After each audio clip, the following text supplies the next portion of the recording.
Kehadiran militer di ruang sipil belakangan kian terasa, mulai dari urusan pemerintahan, pangan, hingga pengamanan warga. Padahal, salah satu mandat reformasi 1998 adalah menghapuskan dui fungsi militer agar lebih berfokus pada fungsi pertahanan negara. Namun kini, TNI justru muncul dan mengintervensi ruang-ruang yang harusnya menjadi ruang bagi warga sipil, seperti pembubaran diskusi, pemutaran film, pengamanan warga pada saat demonstrasi, hingga pengamanan kejahatan ibu kota.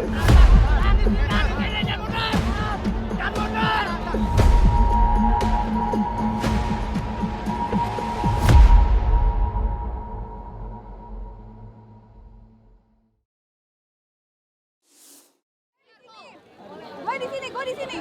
Ada minum nggak? Jangan mikir Hidup mahasiswa!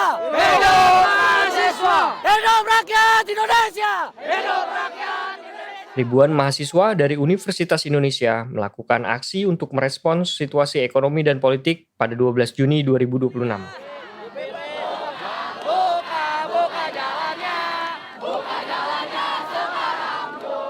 Mereka awalnya berniat untuk melangsungkan aksi di Bundaran Hotel Indonesia. Kita nggak bawa apa-apa loh, bentar kosong loh. Kita nggak bawa apa-apa. Sampaikan tuntutan kita apa sih emang Pak? Bang mau sampaikan apa? Hah? Tuntutan kita aja, undang-undang Polri aja yang menguntungkan kalian. Itu yang harus kalian sampaikan. Tapi nggak ada. Kenapa kalian diuntungkan karena itu? Sepakat. Kalian diuntungkan. Kalian tidak akan menyampaikan apa-apa. Kalian hanya akan menyampaikan mahasiswa anarkis. Mahasiswa bikin rusuh. Malah kami di sini damai, Pak. Kami hanya ingin maju ke depan, Pak. Namun, mendapatkan penghadangan hingga akhirnya harus bertahan di kawasan Duku Atas.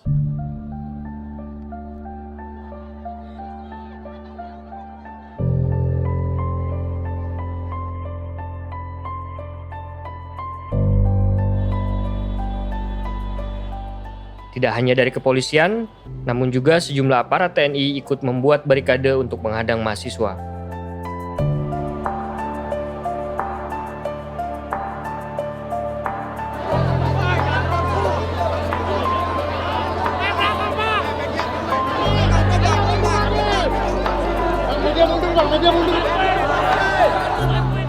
Inilah salah satu bentuk dari menguatnya militerisme di ruang sipil. Sebagian lain berupa pembubaran diskusi, pemutaran film, hingga wacana keterlibatan TNI dalam tim pemburu begal. Panjang Mei 2026, Polda Metro Jaya mengungkap setidaknya lebih dari 1.200 laporan terkait kasus kejahatan jalanan. 651 diantaranya merupakan kasus pencurian dengan pemberatan.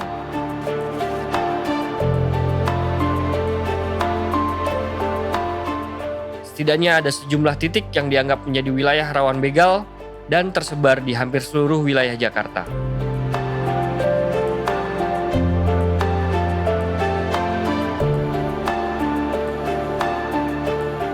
Inilah yang menjadi salah satu alasan pembentukan tim pemburu begal Polda Metro Jaya. Kami sampaikan kepada rekan-rekan sekalian bahwa tim pemburu begal yang kami bentuk tentunya bukan hanya di Polda Metro Jaya saja, tapi juga di Satreskrim Polres yang ada di wilayah hukum Polda Metro Jaya. Jadi dari mulai Jakarta Pusat, Selatan, Timur, Barat, Utara, kemudian Tanjung Priuk, Pulau Seribu, Bandara Suta, Tangerang Kota, Tangerang Selatan, Depok, Bekasi, Bekasi Kota. Semua Polres membentuk tim Satgas Pemburu Begal.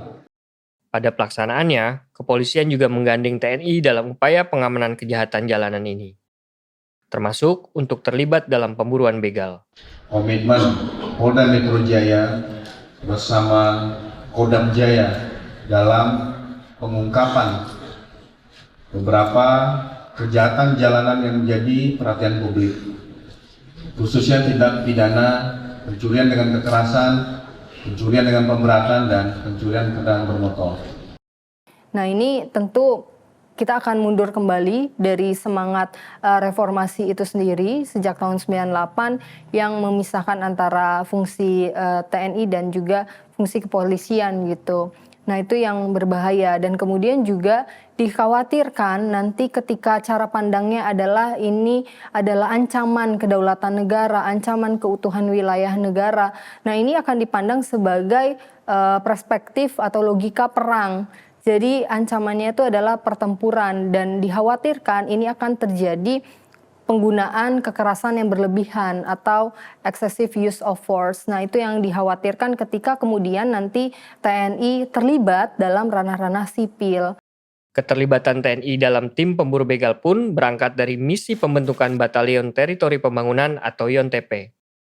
Bahkan, pemerintah menargetkan akan ada setidaknya 750 YONTP di setiap kabupaten dan kota di seluruh Indonesia. Apa yang kita lihat? Sebelum ada Batalion Teritorial Pembangunan di kabupaten, tadinya di kabupaten itu tidak ada pasukan, kosong. Ya.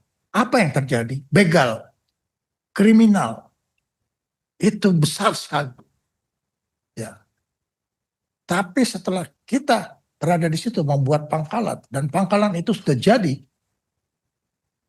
dengan latihan, kemampuan dan sebagainya.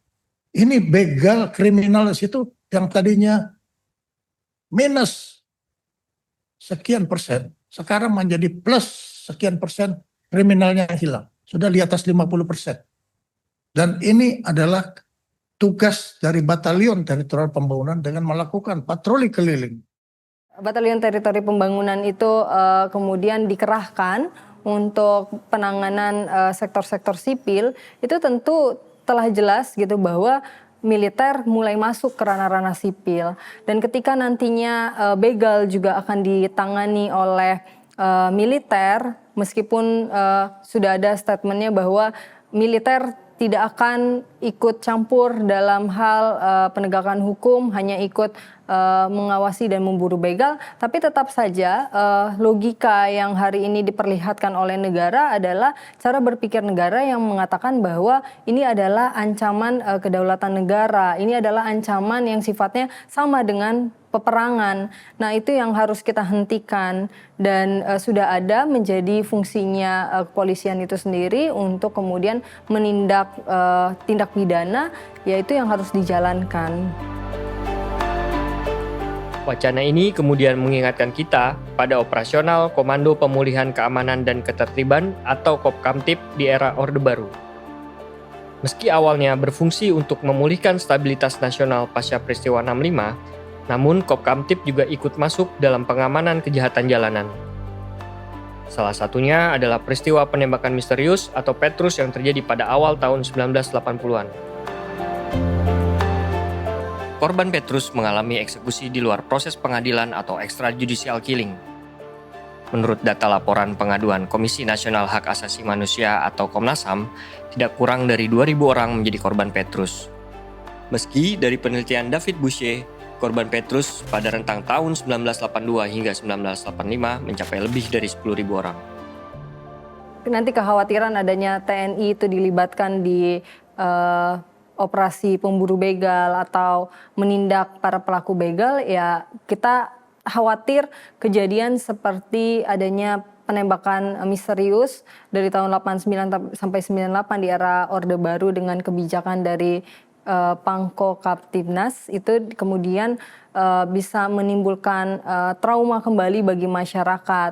Nah, kita tidak tahu bagaimana apa yang akan dilakukan oleh TNI itu sendiri dalam menindak begal dan ini patut untuk kita cegah karena dikhawatirkan nanti ketika tentara itu dihadapkan pada sektor sipil seperti itu dan melihat bahwa itu adalah ancaman, logika yang dipakai adalah logika perang. Dengan adanya logika perang, maka semua yang ada di medan atau semua yang ada di lapangan itu kemudian harus tanda kutip dihabisi gitu, atau tanda kutip harus ditindak berdasarkan apa yang mereka lihat sebagai musuh, bukan ditindak secara proses hukum.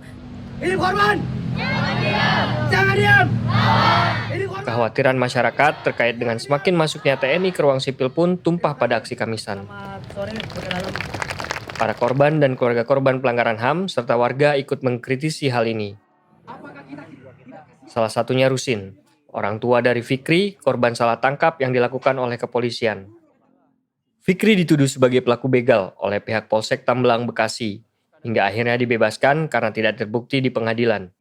Pak Rusin, sebagai salah satu orang tua korban yang salah tangkap kasus begal, ini kan ada hari ini belakangan muncul tim pemburu begal yang juga melibatkan TNI dalam operasionalnya nanti. Nah itu Pak Rusin melihatnya gimana? Apakah dari pengalaman Pak Rusin, apakah ada urgensi untuk pelibatan misalnya tentara?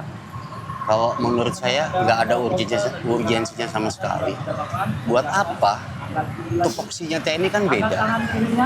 TNI itu dilatih untuk menghadapi musuh negara lah ya, musuh negara dalam arti kata dalam musuh negara luar ya. Satu itu. Kedua, untuk melumpuhkan juga musuh negara. Inilah yang membuat Rusin menolak keterlibatan TNI dalam tim pemburu begal dan mendorong kepolisian untuk terlebih dahulu membenahi internal dalam penyelesaian kasus. Apalagi anaknya sempat mendapatkan penyiksaan selama proses penahanan. Lah kalau memang TNI ditugaskan untuk memburu begal, apa jadinya nanti orang di kasus anak saya aja ditangkap polisi, disiksa sedemikian rupa, injak-injak, ya pokoknya disiksa lah dengan tidak menghormati hak asasi manusia. Bagaimana mungkin TNI yang dilatih untuk melumpuhkan dan membunuh atau membunuh lawan di luar negara lah ya, dilibatkan dalam TNI, bisa-bisa itu orang bisa mati. Hampir 2 tahun kekuasaan Prabowo Gibran. Pun dengan Ubedillah Badrun, salah satu akademisi yang mengkhawatirkan gejala otoritarianisme karena semakin masuknya TNI ke ranah sipil. Mengapa tentara kok ada di jalanan? Dan mengapa kita harus ditolak? Tentara itu, dia dilatih untuk bertempur. Tentara itu, dia dilatih untuk membunuh musuh. Pertanyaan saya, apakah tentara yang kemarin turun menghalang-halangi mahasiswa itu adalah mereka sedang berperang dengan musuh? Tidak, saudara-saudara. Apakah ketika tentara turun menghadapi demonstran itu ada suasana perang? Itu bukan pertempuran.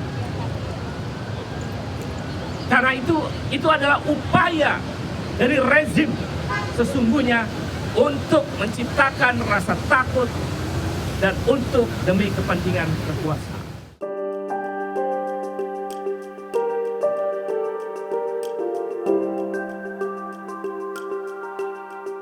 Saya pun sempat menyaksikan sidang pra-peradilan kasus penyerangan air keras terhadap Andri Yunus. Sidang ini merupakan salah satu upaya agar tersangka yang merupakan anggota TNI bisa diadili lewat peradilan umum. Upaya panjang setelah laporan sejumlah masyarakat sipil tidak mendapatkan kejelasan dari kepolisian. Jadi salah satu tantangan dari semakin masuknya militer ke dalam ruang-ruang sipil adalah menagih bagaimana pertanggungjawaban mereka di peradilan umum. Seperti yang terjadi hari ini, bahwa ada upaya dari teman-teman tim advokasi untuk demokrasi terkait dengan kasus penyerangan terhadap Andri Yunus yang sudah disidangkan di peradilan militer, tapi mencoba untuk menggugat bahwa penyelesaian kasusnya dibawa ke peradilan umum. Salah satu langkahnya adalah melakukan pra-peradilan terhadap kasus tersebut. Kasus Andri Yunus menjadi salah satu catatan berikutnya dari peristiwa yang kemudian melibatkan TNI sebagai aktor kekerasan terhadap warga. Kasus ini adalah salah satu contoh tantangan dalam mengadili pelaku dari militer di peradilan umum jika korbannya adalah warga sipil. Menyatakan pemohon memiliki kedudukan hukum atau legal standing dan berhak mengajukan permohonan pra-peradilan perkara aku. 3. Memerintahkan termohon untuk melanjutkan proses hukum terhadap laporan polisi nomor LV-2022-2000-Satreskrim-Restro Jakpus-Polda Metro Jaya tertanggal 13 Maret 2026. 4. Membebankan biaya perkara kepada termohon sejumlah nihil. 6. Menolak permohonan pemohon untuk selain dan selebihnya. Jadi mungkin proses ini bisa dimaknai sebagai sebuah kemenangan konteks supremasi hukum, supremasi sipil atas proses yang selama ini selalu terkonsentrasi dalam ruang-ruang peradilan atau penegakan hukum di militer. Meski pada pengadilan militer yang juga menyidangkan perkara ini lebih dulu, putusannya seperti ini.